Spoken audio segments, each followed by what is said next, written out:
창세기 1장 1절부터 2장 1절까지의 말씀.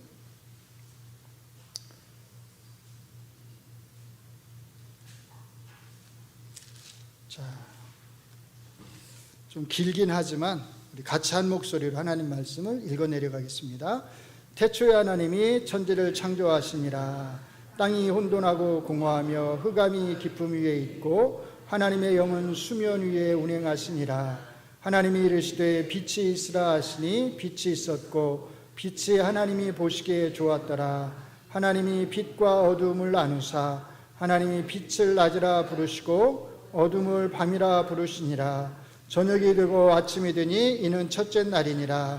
하나님이 이르시되 물 가운데 궁창이 있어 물과 물로 나뉘라 하시고 하나님이 궁창을 만드사 궁창 아래의 물과 궁창 위의 물로 나누게 하시니 그대로 되니라.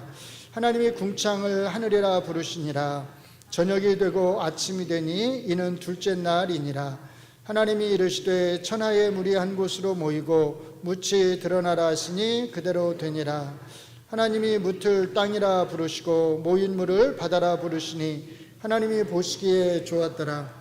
하나님이 이르시되 땅은 풀과 씨 맺는 채소와 각기 종류대로 씨 가진 열매 맺는 나무를 내라 하시니 그대로 되어 땅이 풀과 각기 종류대로 씨 맺는 채소와 각기 종류대로 씨 가진 열매 맺는 나무를 내니 하나님이 보시기에 좋았더라. 저녁이 되고 아침이 되니 이는 셋째 날이니라.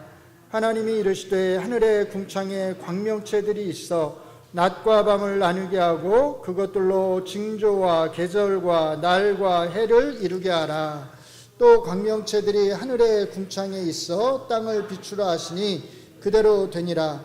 하나님이 두 큰 광명체를 만드사 큰 광명체로 낮을 주관하게 하시고 작은 광명체로 밤을 주관하게 하시며 또 별들을 만드시고 하나님이 그것들을 하늘의 궁창에 두어 땅을 비추게 하시며 낮과 밤을 주관하게 하시고 빛과 어둠을 나누게 하시니 하나님이 보시기에 좋았더라. 저녁이 되고 아침이 되니 이는 넷째 날이니라. 하나님이 이르시되 물들은 생물을 번성하게 하라.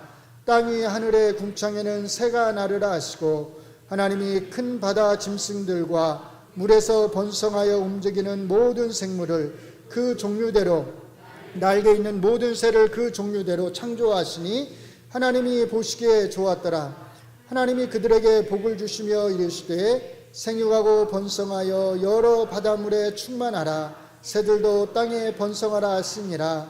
저녁이 되고 아침이 되니 이는 다섯째 날이니라.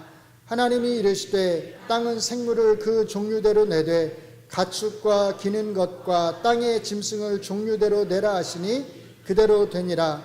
하나님이 땅의 짐승을 그 종류대로 가축을 그 종류대로 땅에 기는 모든 것을 그 종류대로 만드시니 하나님이 보시기에 좋았더라. 하나님이 이르시되 우리의 형상을 따라 우리의 모양대로 우리가 사람을 만들고 그들로 바다의 물고기와 하늘의 새와 가축과 온 땅과 땅에 기는 모든 것을 다스리게 하자 하시고 하나님이 자기 형상 곧 하나님의 형상대로 사람을 창조하시되 남자와 여자를 창조하시고 하나님이 그들에게 복을 주시며 하나님이 그들에게 이르시되 생육하고 번성하여 땅에 충만하라. 땅을 정복하라. 바다의 물고기와 하늘의 새와 땅에 움직이는 모든 생물을 다스리라 하시니라. 하나님이 이르시되 내가 온 지면에 씨 맺는 모든 채소와 씨 가진 열매 맺는 모든 나무를 너희에게 주노니 너희의 먹을 거리가 되리라. 또 땅의 모든 짐승과 하늘의 모든 새와 생명이 있어 땅에 기는 모든 것에게는 내가 모든 푸른 풀을 먹을 거리로 주노라 하시니 그대로 되니라. 하나님이 지으신 그 모든 것을 보시니 보시기에 심히 좋았더라. 저녁이 되고 아침이 되니 이는 여섯째 날이니라. 천지와 만물이 다 이루어지니라. 아멘. 여러분들이 가장 많이 아마 읽으신 성경의 장 그러면 창세기 1장이 아닐까 그런 생각이 드는데요. 너무 잘 아시는 창세기 말씀입니다. 질문을 좀 한 가지 던지고 오늘 말씀을 시작하도록 할게요.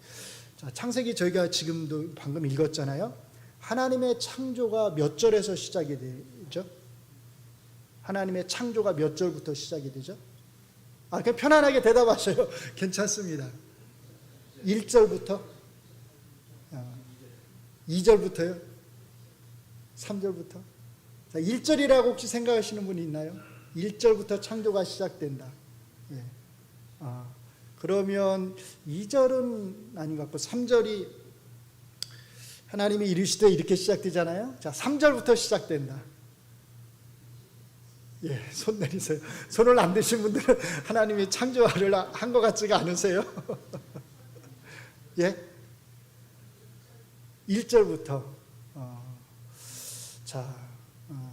이제 그걸 이제 한번 같이 살펴보죠. 예.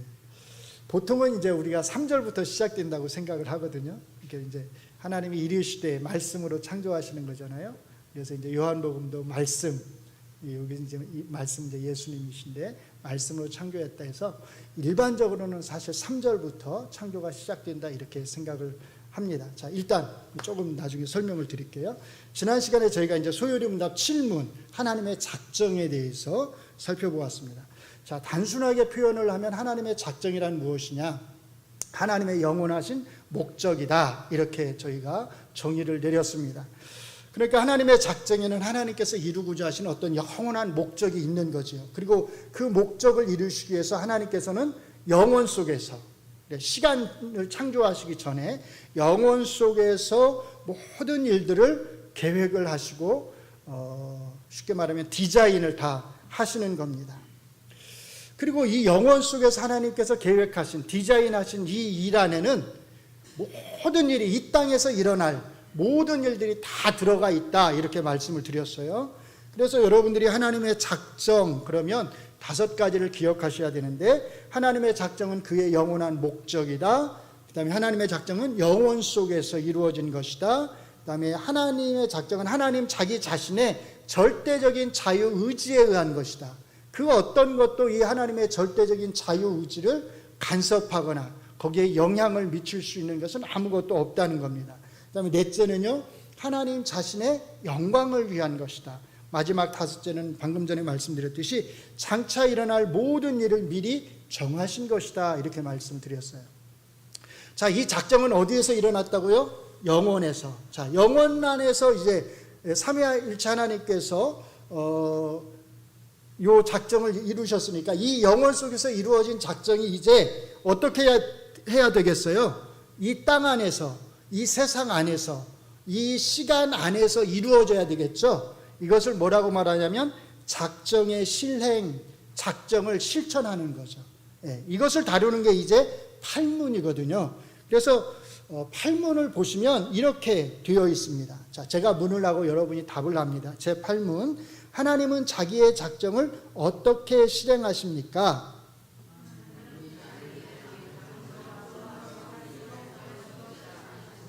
예, 그렇죠. 그러니까 하나님께서 영원 속에서 계획하신 이 하나님의 작정이 이 세상 안에서, 시간 안에서 이루어지는 방법이 2가지를 통해서 이루어진다는 거예요. 첫째가 뭐라고요? 창조를 통해서. 2번째는요, 이 창조하신 것들을 이제 내가 창조했으니까 나는 이제 손을 떼고 가만히 있어도 되겠다 이렇게 하지 아니하시고, 창조하신 것들을 어떻게 하시는 거예요? 섭리하시는 것을 통해서 하나님께서 이 작정을 이루어 가시는 거예요. 그러니까 창조와 섭리는 영원 안에서 일어나는 게 아니라 어디 안에서요? 이 시간 안에서 이루어지는 거죠. 예. 자, 그래서 이제 앞으로 우리가 창조와 섭리를 다루어 보려고 합니다. 제 9문은 그래서 바로 창조에 대해서 이렇게 규정을 합니다. 제가 문을 하고 여러분이 답을 합니다. 제 9문, 창조의 사역은 무엇입니까?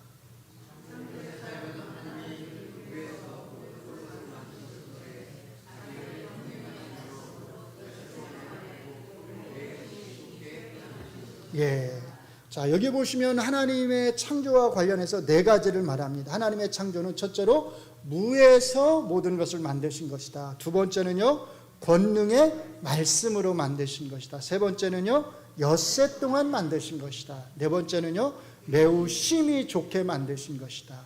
자, 매우 심히 좋게 만들었다는 건 또 무슨 뜻일까요? 나중에 우리가 이제 그것도 한번 살펴보도록 하겠습니다. 자, 제일 첫 번째, 여러분들은 모두가 무에서의 창조를 믿으시죠? 자, 아침에도 제가 설명을 드렸지만 무에서 우리가 어떤 거를 믿는다고 할 때 그게 무슨 의미인지를 잘 생각을 하시면서 이제 우리가 믿어야 되는데, 무에서의 창조를 믿는다고 할 때 여러분들은 어떤 의미로 무에서의 창조를 믿나요? 자, 대부분의 이제 목사님들이, 이게 틀린 설명은 아니에요. 대부분의 목사님들이 이 무에서의 창조를 설명하는 것을 보면 이렇게 설명을 하세요. 하나님께서는 인간은 항상 뭔가를 만들 때 무에서 만드는 건 아니죠. 기존에 있던 재료를 가지고서 만들잖아요. 누군가 이 강대상을 만들 때도 기존에 있던 나무를 사용해서 만들었을 거예요. 이 마이크도 다 마찬가지일 겁니다. 기존에 뭔가 있던 재료를 사용해서 이 마이크를 만드는 것이지, 인간은 아무것도 가지지 않은 상태에서 뭔가를 만들 수 있는 능력이 인간에게는 없습니다. 자, 그러니까 우리가 하나님께서 무에서 세상을 창조하셨다라고 할 때 대개 어떻게 이제 생각을 하냐면, 하나님께서는 기존에 존재하는 재료를 가지고 세상을 창조하신 것이 아니라 무엇으로요? 자기의 말씀으로, 하나님 자기의 권능의 말씀으로 창조하셨다, 이렇게 말을 하는 거예요. 그래서 두 번째도 보면 자기의 권능의 말씀으로 만드신 것이다, 이렇게 규정을 하고 있잖아요. 자, 근데 이제 여기서 주의하셔야 돼요. 하나님이 기존에 존재하는 무언가를 사용해서 이 세상을 창조하신 것이 아니다라고 하는 그 말이 자, 이 세상을 창조하기 전에 이 세상에 아무것도 존재하지 않았다라고 하는 말은 아닙니다. 이거 구분하시겠나요? 자, 그러니까 무슨 말이냐면, 하나님께서 세상을 말씀으로 창조하실 때 이미 이 우주에 뭔가가 있을 수 있어요. 그런데 그것을 사용하지 않고, 그것을 사용해서 세상을 창조하신 것이 아니라 그것을 사용하지 않고 무엇으로요? 말씀으로만 세상을 창조하셨다라고 하는 뜻일 수가 있다는 겁니다. 목사님이 뭔 이상한 말씀을 하시나, 생전 들어보지도 못한 이상한 말씀을 하시나, 이렇게 생각하실 수도 있는데, 자, 그러니까 여러분들이 지금 제가 엉뚱한 얘기를 하는 건 아닌지, 자, 더 정신을 바짝 집중해서 지금 들으셔야 합니다. 자,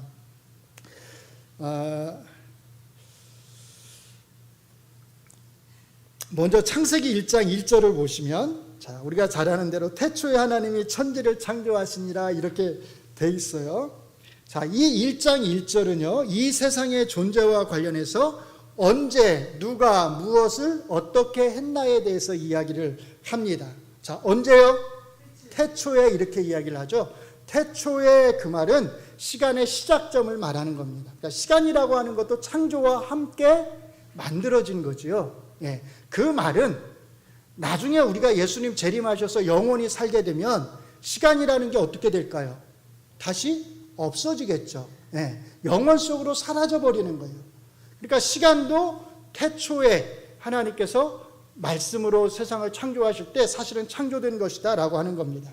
자, 누가요? 하나님이.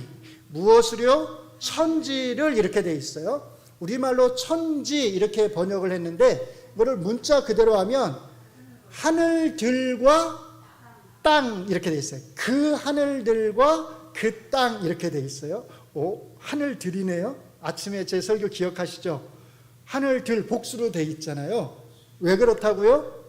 당시에 이 사람들은 하늘이 여러 층으로 되어 있다고 생각했어요. 어떤 사람은 물론 뭐 하나로 되어 있다고 생각하는 사람도 있지만, 하나로 되어 있다고 생각하는 사람도 있고, 어떤 사람은 세 개의 층으로 되어 있다고 생각하는 사람도 있고, 어떤 사람은 심지어 7개의 층으로 되어 있다고 생각하는 사람들도 있고, 이렇게. 그게 이제 이 당시에 사람들이 하늘에 대해서 생각하는 관념이지요. 자, 이걸 뛰어넘어서 성경을 기록해라, 오늘날의 시점에서, 그는 우리가 너무 무리한 요구를 사실 하는 거잖아요. 그렇죠? 자, 그래서 바울 사도께서도 몇 번째 하늘이요? 셋째 하늘에 올라가셨다고 하잖아요. 그 셋째 하늘이 가리키는 게 뭐냐면 낙원이라고 말을 하잖아요. 바울 사도께서 셋째 하늘이라고 말할 때 바울 사도 그 셋째 하늘은 당시에 성경 구약 성경 말고요 여러 이제 다른 그러니까 유대인들이 많이 사용하는 문헌들이 있었어요. 거기에는 예를 들면 노아가 썼다고 하는 책들도 있고 또 솔로몬이 썼다고 하는 다른 책들도 있고 에녹이 썼다고 하는 책도 있고 여러 책들이 있었는데 거기에 보면 그런 표현들이 나오는 거예요. 몇째 하늘 뭐 이런 표현들이. 그러니까 바울 사도께서도 사람들을 이해시키려면 어떻게 해야 되겠어요? 당시의 표현을 당연히 사용해서 쓸 수밖에 없는 거죠. 그러니까 내가 셋째 하늘에 갔다. 이제 셋째 하늘에 제일 높은 셋째 하늘에 하나님이 계시다 이렇게 이제 생각을 한 거죠. 자, 그러니까 우리가 굳이 그러면 진짜 하늘이 3계층, 3층으로 돼 있나 보다 이렇게 생각할 필요는 없는 거예요. 그냥 그건 그 당시에 이 고대인들의 관념을 우리에게 나타내는 거구나 이렇게 생각을 하시면 됩니다. 자, 중요한 것은 그게 중요한 게 아니라 중요한 건 이거예요. 그 하늘들과 그 땅이라고 할 때 이것이 그냥 그 하늘들하고 땅만 가리키는 게 아니라 하늘과 땅이라고 하는 이 대비는 궁극적으로 뭘 말하겠어요? 이 우주에 존재하는 모든 것들을 가리키는 거겠죠. 그러니까 하나님께서는 이 세상에 존재하는 모든 것들을 다 창조하셨다라고 하는 겁니다. 자, 그러면서 1장 1절에 이제 1절을 이해하는데 두 가지 방법이 있어요. 그래서 제가 아까 이제 처음에 손을 들어보라고 말씀을 드린 건데 제가 생각했던 것보다 1장 1절부터 창조가 시작된다고 생각하시는 분들이 많은 것 같아요. 아까 말씀드렸듯이 왜냐하면 대개는 다 이제 하나님이 이르시되라고 하는 표현이 나오는 3절부터 하나님의 창조가 시작되었다고 생각을 하거든요. 자, 1절부터 시작되었다고 해서 뭐 이상할 건 없어요. 자, 두 가지를 생각하시면 좋을 것 같아요. 첫째로 1장 1절의 구절을 어떻게 이해하는 방법이 있냐면 하나의 독립된 문장으로 이해하는 방법이 있습니다. 그게 무슨 말이냐면 이후에 하나님께서 이제 세상을 창조하시잖아요. 그 창조에 대한 것을 1장 1절에서 요약해서 선언하고 있는 말씀이다. 하나님이 천지를 모든 것을 존재하는 모든 걸 다 창조하셨다라고 선언하시는 말씀으로 이것을 이해하는 겁니다. 그리고 이 창조는 어디서부터 시작되는 거예요? 3절부터 이제 하나님이 이르시되라고 하는 말씀을 통한 창조가 3절부터 시작된다고 보는 것입니다. 자, 그렇게 보면 2절 말씀, 2절이 뭐죠? 땅이 혼돈하고 공허하며 흑암이 깊음 위에 있고 이 말씀은 어떤 상황이냐면 3절에서 창조가 시작이 되니까 창조되기 이전의 상황을 말씀하겠죠. 제 말씀 이해가 되나요? 그러면 하나님이 3절부터 창조하셨는데 2절에 땅이 혼돈하고 하니까 창조 전에 무언가가 이미 존재하고 있었구나 이렇게 이해할 수 있다는 겁니다. 아니면 이거 가지고 여러분들이 시험이 들 것 같으면 자, 시험 들실 필요가 없어요. 1장 1절을 창조에 대한 선언으로 보지 말고 뭘로 보는 거예요? 실제 창조하시는 말씀으로 보는 겁니다. 자, 그러면 창조는 3절에서 시작되는 게 아니라 몇 절에서부터 시작되는 거예요? 1절부터 이제 시작이 되는 거죠. 그러면 이제 시험 들 일은 없는 건데 이렇게 1절부터 시작이 되었을 때 이제 문제점이 한 가지가 뭐냐면 아까 우리 둘째로 뭐라고 그랬냐면 권능의 말씀으로 창조했다라고 하는데 1장 1절에는 말씀으로 인한 창조가 아니라 그냥 하나님이 천지를 창조하셨다라고 하는 말만 나오잖아요. 이제 이게 이제 문제가 되긴 하는데 그럼에도 불구하고 이제 많은 분들이 사실은 특별히 이제 우리 보수주의적인 측에서는 1장 1절을 하나님이 창조하신 행위로 그렇게 이해하고 보시는 분들이 있습니다. 근데 저는 개인적으로 그냥 3절에서부터 창조가 시작이 된다라고 저는 그렇게 이해하는 게 개인적으로 좋다고 생각을 해요. 그래서 저는 오늘 그런 관점에서 제가 여러분들에게 설명을 드리겠습니다. 그러면 2절은 어떻게 되는 거지? 이렇게 생각하실 수 있는데 조금만 기다리시면 제가 설명을 드리도록 하겠습니다. 자, 어느 쪽으로 해석을 하든 첫 번째로 하든 두 번째로 하든 선언으로 이해를 하든 1장 1절을 실제 창조 행위로 이해를 하든 사실 크게 문제가 되지 않습니다. 자, 주의해야 될 건 2절 말씀인데, 자, 그러면 조금 전에 제가 말씀드린 대로, 그러면 3절의 창조가 시작되기 전에 이미 2절에 무언가가 있었구나. 땅, 요 2절의 땅은 지구를 말하는 건데, 지구가 있었구나 라고 생각을 할 때, 자, 여기서 주의하셔야 돼요. 2절에서 지구가 이미 있었다고 말을 한다고 해서, 그러면 그 지구가 스스로 있었을까요? 스스로 존재하게 되었을까요? 이것은 생각할 수가 없는 일이죠. 그냥 상식적인 거예요. 신앙인의 상식적인 거. 예. 왜냐하면 스스로 존재할 수 있는 분은 누구밖에 없어요? 하나님밖에 없잖아요. 살아계시는 하나님 외에는 그 어떤 것도 스스로 존재할 수 있는 것이 아무것도 없습니다. 그러니까 3절부터 창조가 시작이 되고 2절에 이미 땅, 지구가 혼돈한 상태에서 있었다라고 말을 한다고 해서 그것이 그러면 이 땅이 하나님처럼 스스로 존재하는 그런 거였구나 이렇게 생각할 필요는 없다는 것입니다. 어떤 목적을 가지고서 사실은 이 창세기의 저자는 이거를 기록을 하는 거예요. 그거를 알면 크게 이게 시험거리가 되지 않습니다. 자, 당연히 성경에 나와 있는 성경의 모든 저자들 그리고 신실한 믿음의 사람들은 하나님께서 온 우주 만물을 창조하셨다라고 하는 것에 대해서 조금도 의심하지 않았습니다. 시편 90편 2절에 보면 이런 말씀이 있어요. 산이 생기기 전 땅과 세계도 주께서 조성하시기 전 곧 영원부터 영원까지 주는 하나님이시니이다. 땅과 세계도 조성하시기 전 이렇게 말을 하잖아요. 땅과 세계, 존재하는 모든 것을 말하는 것입니다. 창세기 1장 2절의 천지와 같은 의미예요. 존재하는 모든 것, 이게 다 하나님이 만드신 것이다 이렇게 말을 하는 것입니다. 그렇기 때문에 하나님의 창조가 시작되기 전에 존재하는 무엇이 있었다고 해서 그것이 스스로 존재하고 있었다라고 그렇게 이해할 필요는 없습니다. 그러니까 여러분들 시험 될 필요가 없다는 거예요. 3절부터 창조가 시작되었다라고 이해한다고 해서.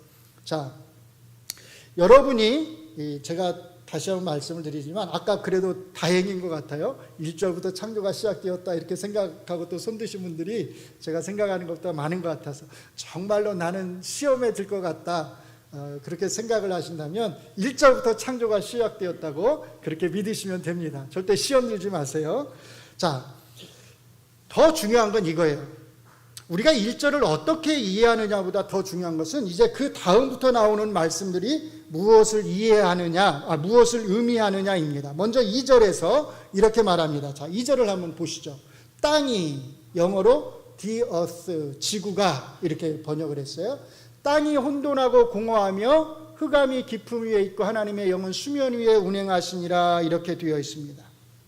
자, 여기 땅은 나중에 10절에서 하나님이 묻을 땅이라 부르시고 라고 할 때 그 땅하고는 다른 땅이라고 하는 걸 아시겠죠? 2절의 땅은 지구입니다. 그리고 그 다음에 뭐라고 말하냐면 이 땅이 지구가 혼돈하고 공허하다 이렇게 말해요. 여러분들 혼돈하고 이거 생각하면 항상 주로 옛날에 지금은 잘 모르겠어요. 카오스를 생각합니다. 막 혼란스럽고 무질서하고 그렇죠? 되게 그거를 생각을 해요. 그래서 이거에 근거해서 제가 보진 않아도 영화 같은 것도 막 이렇게 만들어지고 했던 것 같아요. 그런데 절대 그렇게 생각하시면 안 됩니다. 자, 여기 혼돈이라고 하는 말은 어떤 의미냐면 어떤 특정한 모양이 없었다는 뜻이에요. 어떤 특정한 틀이 예를 들면 상자와 같은 박스와 같은 그런 어떤 특정한 모양이 잡혀져 있지 않았다 그런 뜻입니다. 그리고 그 뒤에 나오는 공허하며 라고 하는 말은 비어있다는 뜻입니다. 그러니까 혼돈하고 공허했다 그 말은 모양 어떤 특정한 틀도 없고 비어있었다 그런 뜻입니다. 자, 그러니까 이제 3절부터 시작되는 창조의 말씀을 우리가 잘 이해하려면 이 두 가지 의미를 반드시 여러분들이 잘 기억을 하셔야 합니다. 다시 한번 말씀을 드리지만 혼돈하고 공허하며 라고 하는 말은 하나님의 창조가 있기 전에 이 땅이 무질서하고 카오스의 상태에서 어지럽혀져 있었다. 절대로 이런 뜻이 아닙니다. 자, 두 가지 뜻을 다시 한번 여러분들이 기억하실 수 있도록 이렇게 정리해 봤습니다. 혼돈하다, 뭐라고요? 형태가 없다, 어떤 틀이 없다. 공허하다, 뭐라고요? 비어있다. 자, 이게 2절 말씀이에요. 자, 그럼 3절부터 창조는, 요걸 조금 여러분들 이해를 돕기 위해서, 자, 제가 우리말 성경을 한번 찾아봤어요. 우리말 성경에서 두 개만 제가 찾아봤는데, 현대인의 성경은 그래서 이렇게 번역했더라고요. 같이 읽어보겠습니다. 시작. 지구는 아무 형태도 없이 텅 비어 흑암에 쌓인 채 물로 뒤덮여 있었고 하나님의 영은 수면에 활동하고 계셨다. 이해하기 쉽게 잘 풀어서 번역을 한 거죠. 자, 쉬운 말 성경도 보시면 이렇게 번역했어요. 같이 읽습니다. 땅은 아무런 형태 없이 텅 비어 있었고 어둠만이 깊은 바다 위를 뒤덮고 있었다. 하나님의 영은 물 위에서 움직이고 계셨다. 자, 그러니까 앞으로 창세기 1장 2절을 여러분들이 읽으실 때는 혼돈하고 공허하며 이렇게 읽으시더라도 항상 머릿속에는 형태가 없고 비어있구나 그렇게 생각을 하시면서 2절의 말씀을 읽으셔야 합니다. 자, 그러면 보세요. 아무런 형태도 없고 비어있고 흑암이, 어둠이, 깊은 어둠이 있었다. 이게 무슨 뜻일까요? 자, 쉽게 말하면 이런 겁니다. 이 지구가 아직은 사람이 살만한 세상이 안 되었다라는 뜻이에요. 자, 그러면 3절부터 하나님의 창조는 어디에 포커스가 맞춰질까요? 사람이 살만한 세상을 만드는 거죠. 조성하시는 거죠. 그거를 지금 3절부터 하시는 거예요, 하나님이. 그래서 여러분들 제일 마지막에 가시면 하나님이 세상을 다 만드셔 놓고 다 누구한테 주세요? 다 누구한테 이걸 다스리라고 그러죠? 그렇죠. 인간에게 다스리라고 그래요. 다 만드셔 놓고는 그거를 인간에게 다스리라고 그래요. 그러니까 뭘 함축하냐면 이 온 세상을 하나님께서 이렇게 6일간에 걸쳐서 창조하시는 그 궁극적인 목적이 뭐냐면 인간에게 주시려고, 인간을 위해서, 인간이 가장 살기 적합한 모양으로 3절부터 하나님이 지금 창조를 해나가신다는 겁니다. 그래서 이제 3절부터 여러분들이 보시면 6일 동안에 걸쳐서 이제 엿새 동안 세상을 창조하시잖아요. 앞에 3일은요, 아까 그 혼돈하다라고 하는 말이 형태가 없다는 말이었잖아요. 그래서 형태를 만드는 작업을 하십니다. 그리고 뒤에 3일은요, 비어있다고 그랬잖아요. 자, 형태를 만드시고 그 형태 안에 채우시는 일을 하나님이 하시는 겁니다. 그러니까 굉장히 체계적으로 성경이 기록되었고 하나님이 세상을 만드신다는 걸 알 수 있어요. 자, 이 표를 한번 보시죠. 잘 보이시는지 모르겠는데, 자, 먼저 첫째 날, 둘째 날, 셋째 날을 보시면 형태를 만드시는 일을 하세요. 제가 빨간 걸로 일부러 표시를 했는데, 자, 첫째 날 빛을 창조하시죠. 그 다음에 빛과 어둠을 분리하세요. 자, 여기서 조심하셔야 돼요. 제가 그 전에 그 인터넷을 보니까 어떤 사람이 이거에 대해 설명을 하는데, 자, 하나님이 여기서 빛을 만드셨는데 여기 빛은 이제 나중에 만드시는 태양하고는 광명체, 넷째 날 만드신 광명체하고는 다르잖아요. 그러니까 빛을 뭐라고 설명하냐면 이 빛을 에너지와 같은 것, 이 우주를 지탱하는 에너지 같은 것으로 이해하는 게 좋을 것 같다, 이런 식으로 설명을 해요. 그럴까요? 그런 엉뚱한 설명들을 왜 하는지 모르겠어요. 아니, 빛을 창조하셨다 그러면 빛을 창조한 거죠. 왜 빛을 창조하셨다고 했어요? 그 2절에서 뭐라고 그랬어요? 깊은 어둠이 있었다고 그랬잖아요. 그러니까 빛을 만드신 거예요. 그래서 어떻게 하셨어요? 빛과 어둠을 분리하셨죠. 빛을 에너지로 이해해버리면 빛과 어둠을 나눴다고 했으니까 어둠은 도대체 뭘 의미하겠어요? 말이 안 되겠죠. 그러니까 태양빛 말고 여기 빛은 우리는 이해할 수 없죠. 이걸 본 적이 없으니까. 근데 분명한 것은 빛이라고 하는 건 확실하죠. 예. 이렇게 첫째 날 하나님께서 태양을 만드시기 전에 어떤 빛을 만드시고 그것을 어둠과 분리를 하셨다는 거예요. 그 다음에 둘째 날은요, 물과 물의 분리입니다. 위의 물과 아래 물을 분리하신 거죠. 예. 그래서 궁창, 하늘인데 요 하늘은 영어로 말하면 heaven이 아니라 sky예요. 스카이니까 공중. 그래서 우리말로 궁창 이렇게 번역을 한 거예요. 표현에 주의하시고요. 자, 물과 물을 분리하셨어요. 셋째 날은요, 바다와 뭇, 그렇죠? 바다와 뭇을, 땅을 분리하셨어요. 이렇게 첫째 날, 둘째 날, 셋째 날은 분리하는 작업을 한 거예요. 모양을 만드신 거죠. 일정한 모양을. 그 다음에 이제 그 모양에 맞춰서 뭐 하시는 거예요? 비어있는 걸 채우시는 일을 하시는 거죠. 하나씩 하나씩, 차곡차곡. 그래서 땅에 뭐를요? 채소와 나무가 자라게 하신 거예요. 그 다음에 넷째 날에 이제 저 공중에, 우리가 말하는 하늘에 광명체들을 창조하신 거죠. 하늘을 채우신 거죠. 그렇죠? 그 다음에 다섯째 날은요, 공중의 새들, 공간을 채우신 거죠. 새들로. 그 다음에 또 바다를 뭘로 채웠어요? 온갖 물고기로 가득 채우신 거예요. 그 다음에 여섯째 날, 마지막 날에 이제 땅을 또 가축들, 짐승들, 기는 것들로 다 채우신 거예요. 자, 이렇게 틀을 만드시고 3일에 걸쳐서, 그 다음에 또 3일에 걸쳐서 그 안을 잘 꼭 이렇게 채우신 다음에 하나님께서는 제일 마지막에 누굴 만드셨어요? 인간을 만드셨어요. 자, 그러면 왜 하나님이 인간을 제일 나중에 창조하셨을까요? 아까 제가 답을 말씀드렸잖아요. 인간이 살기에 가장 적합한 환경을 조성하신 후에 이제는 너희가 여기서 살아도 된다 라고 생각을 하신 거예요. 그래서 인간을 거기 두시고, 야, 이것들을 이제는 너희가 다 다스리면서 행복하게 살아라, 이렇게 말씀을 하신 거죠.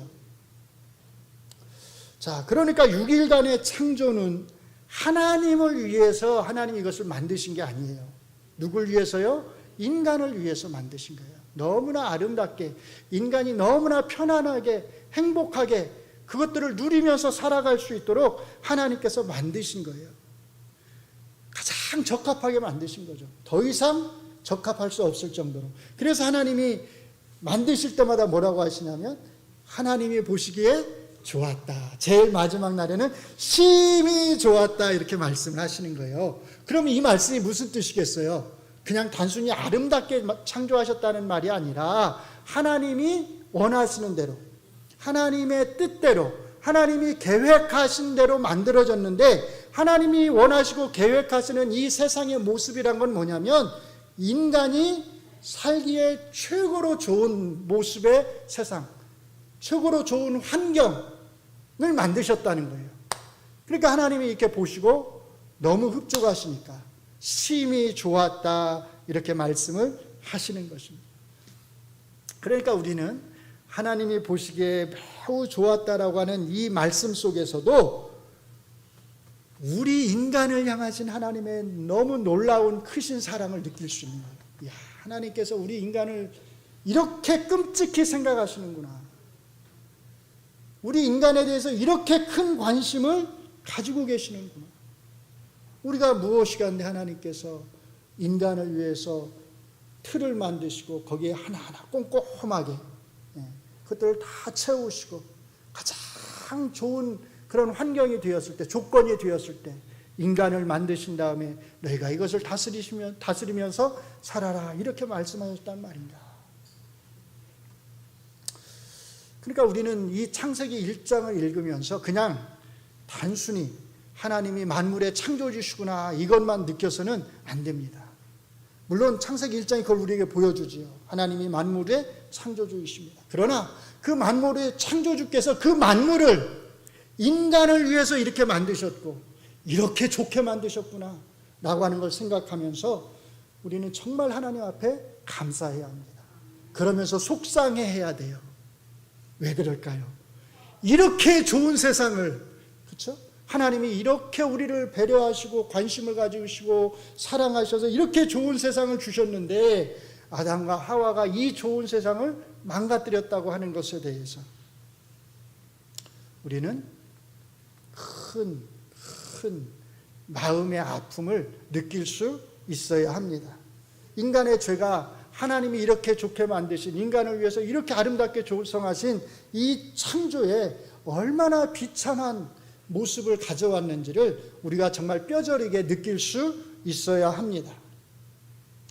자, 지금까지 말씀드린 것들을 제가 조금 간단하게 정리만 해드릴게요. 첫째로 1장 1절은 하나님이 존재하는 모든 것을 창조하신 것에 대한 선언이라고 하는 겁니다.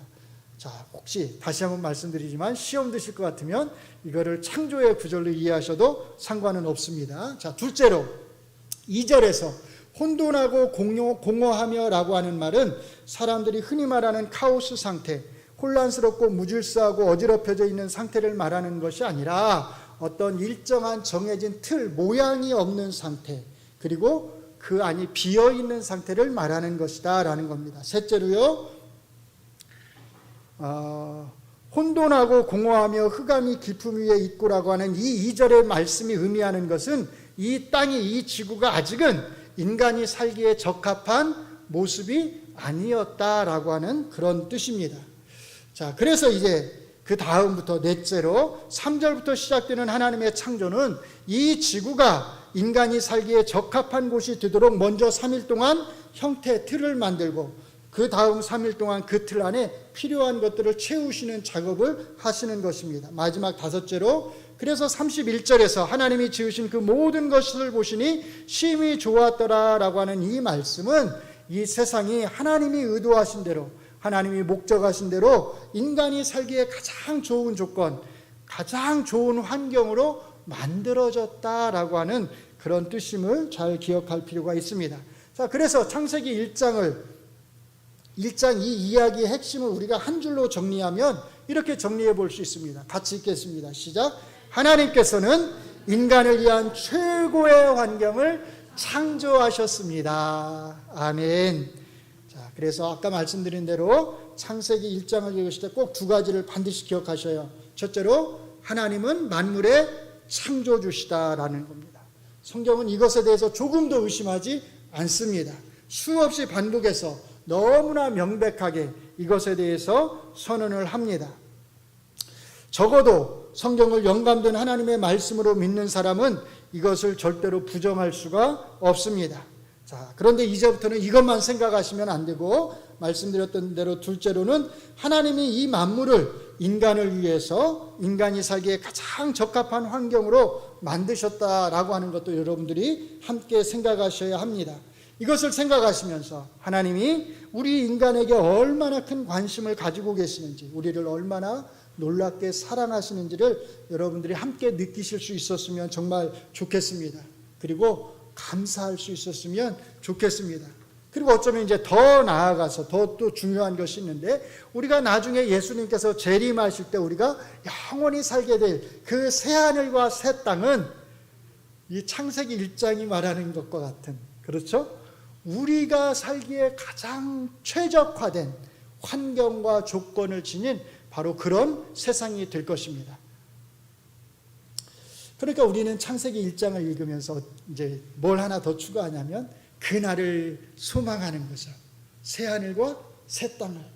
지금은 하나님이 이렇게 아름답게 만드신 이 세상이 파괴되었지만, 죄로 인해서 파괴되었지만, 예수님 재림하시면 우리가 이렇게 하나님이 만드신 이 최고로 아름다운, 최고로 우리가 살기에 최적화된 이 세상에서 우리가 주님과 함께 영원히 살 것이다라고 하는 이 소망을 가지고서 우리가 창세기를 읽어야 될 것입니다. 이런 소망이, 이런 회복에 대한 소망이 여러분들 안에 반드시 있기를 주의 이름으로 축원합니다. 기도하겠습니다. 하나님 감사합니다. 우리 인간을 너무나 사랑하셔서 하나님께서 6일 동안에 하나님의 창조를 통해서 그 사랑을 우리를 위해서 표현해 주셨습니다. 만물의 창조주이신 하나님께서 그 만물을, 인간을 사랑하셔서 창조해 주시고 인간에게 다스리라고 말씀해 주셨습니다. 하나님 감사합니다. 그 하나님의 사랑을 늘 잊지 않게 하시고, 지금은 우리가 이 타락한 세상에서 신음하며 또 괴로워하며 고통하며 살아가지만, 그러나 언젠가 우리 주님이 다시 오실 때 우리는 하나님께서 창조하셨던 그 이 세상에서, 새하늘과 새 땅에서 우리가 영원히 함께 주님과 살 것을 믿습니다. 그날을 소망하면서 우리가 말씀 가운데 진리 가운데 거하게 하여 주시옵소서. 예수님 이름으로 기도합니다. 아멘.